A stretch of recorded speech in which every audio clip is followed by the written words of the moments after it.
Hi friends, ఈరోజు తిరుపతి నుంచి తిరుత్తనికి వెళ్తున్నాం సుబ్రహ్మణ్య స్వామిని దర్శనం చేసుకోవడానికి.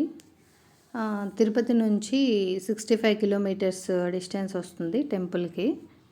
మనకి తిరుపతి నుంచి తిరుత్తనికి ఒక టోల్ కూడా వస్తుందండి, ఎస్విపురం. అది వచ్చేసి సింగిల్ అయితే 90 రూపీస్, డబల్ జర్నీ అయితే 135 రూపీస్ అమౌంట్ ఛార్జ్ అవుతుంది. చూడండి, ఎస్విపురం టోల్ ప్లాజా, దీన్ని క్రాస్ చేసాం.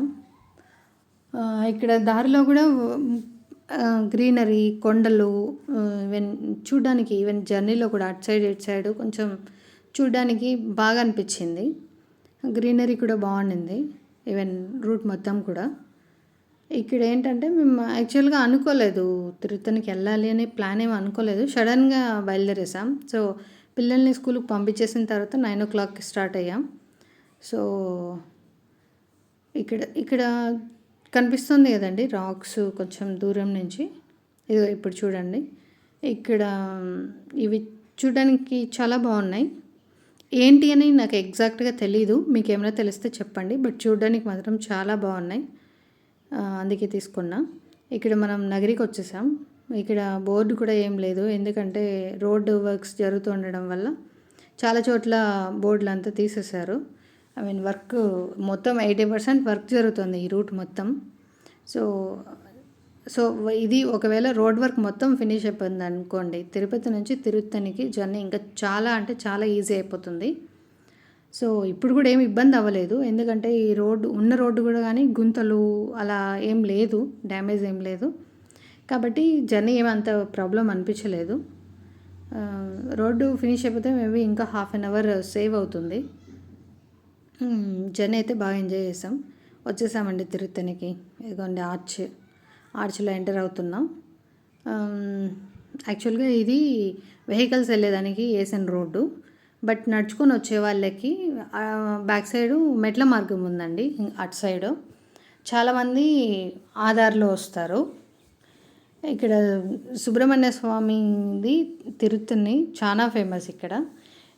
ఇంకోటి ఏమంటే కావిడి ఎత్తడము, ఆడి కృతికకి అవంతా చాలా అంటే చాలా బాగా చేస్తారు. ఇక్కడ తమిళనాడులో అయితే సుబ్రహ్మణ్య స్వామి లేకుండా అసలు చాలామందికి ఇల్లవెల్పు. మనకి ఇటు సైడ్ వెంకటేశ్వర స్వామి ఎలానో అటు సైడు మురుగన్ కూడా అలాగే. ఇక్కడ గోపురం కనిపిస్తుంది చూడండి, ఇక్కడ కూడా కొంచెం వర్క్ జరిగేలాగా ఉంది. సో అందుకే కొంచెం కవర్ చేసి పెట్టారు, ఇంకా వర్క్ కూడా పూర్తిగా ఫినిష్ అవ్వలేదు. ఇక్కడ కార్ పార్క్ చేసిన తర్వాత మనం టెంపుల్కి వెళ్ళే దారిలో కూడా ఇలా మ్యాట్లు వేశారు ఎండ కోసము. ఓకే, బాగానే ఉందండి. ఇక్కడ చిన్న చిన్న అంగళ్ళు పెట్టారు. సో ఇది టెంపుల్ ఎంట్రన్స్. వచ్చేసాం టెంపుల్కి. ఒకసారి టెంపుల్ చూడండి, టెంపుల్కి వస్తేనే అదొక మంచి ఫీల్ వస్తుంది. సో గుడికి వచ్చేదే ప్రశాంతత కోసం, మనకున్న ప్రాబ్లమ్స్ సాల్వ్ అవుతాయని. కొందరు ప్రశాంతత కోసం వస్తారు, కొందరు కష్టాలు తగ్గాలని వస్తారు, కొందరు చేసిన పాపాలు కడుక్కోవడానికి వస్తారు. ఒక్కొక్కరు ఒక్కొక్క రీజన్ అండి. నేనైతే ప్రశాంతత కోసం వచ్చాను. సో అది ఉంటే చాలు, ఏది లేకున్నా హ్యాపీగా ఉండొచ్చని నేను నమ్ముతాను. రష్ కూడా ఏం ఎక్కువ లేదు, సో పర్లేదు, దర్శనం తొందరగా అయిపోయింది. ఇక్కడ చూడండి టెంపుల్లో ఇది బ్యాక్ సైడ్ చాలా బాగుంది. ఇటు సైడ్ నుంచి కూడా వ్యూ చూడండి, చాలా బాగుంటుంది. 6 పడై వీడు అంటే సుబ్రహ్మణ్య స్వామి 6 ప్లేసుల్లో ఉన్నాడండి. మెయిన్ 6 ప్లేసులు ఇక్కడ తిరుత్తని టెంపుల్లో ఫొటోస్ పెట్టారు. 6 ప్లేసులవి అక్కడ ఫొటోస్ తీసి పెట్టారు. సో ఫస్ట్ తిరుత్తని అయిపోయింది, రిమైనింగ్ 5 ప్లేసెస్ కవర్ చేయాలి. ఇక్కడ కావిడి చూడండి చేస్తున్నారు.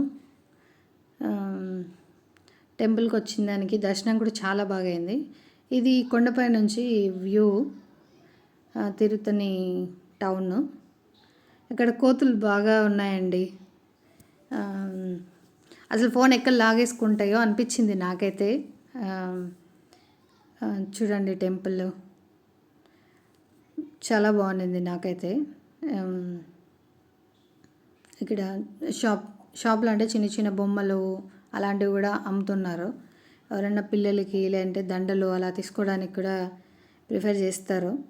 ఇక్కడ కూడా చూడండి కొండలు ఎక్కువ ఉన్నాయి. ఇక్కడ షాపింగ్ మాల్ లాగా చిన్న చిన్నవి. ఇది మాల్ అని కాదు, చిన్న చిన్న షాపులు అయితే చాలా ఉన్నాయి.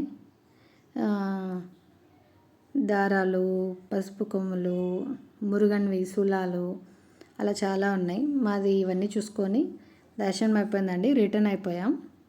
సో ఇక్కడ రిటర్న్ అయిపోయాం. ఇది యాక్చువల్గా ఇది వచ్చేసి ఎంట్రన్స్కి ఒక దారి వేరే ఉంటుంది, ఇది ఎగ్జిట్కి ఈ ఆర్చ్ వేరే ఉంటుంది. ఇంకోటి ఏమంటే ఇక్కడ తమిళనాడులో ఎక్కడ చూసినా విజయ్ బ్యానర్లే ఉన్నాయి. వాళ్ళ అభిమానులు ఫుల్గా పెట్టేశారు. వచ్చేసామండి తిరుపతికి. అయిపోయింది తిరుత్తని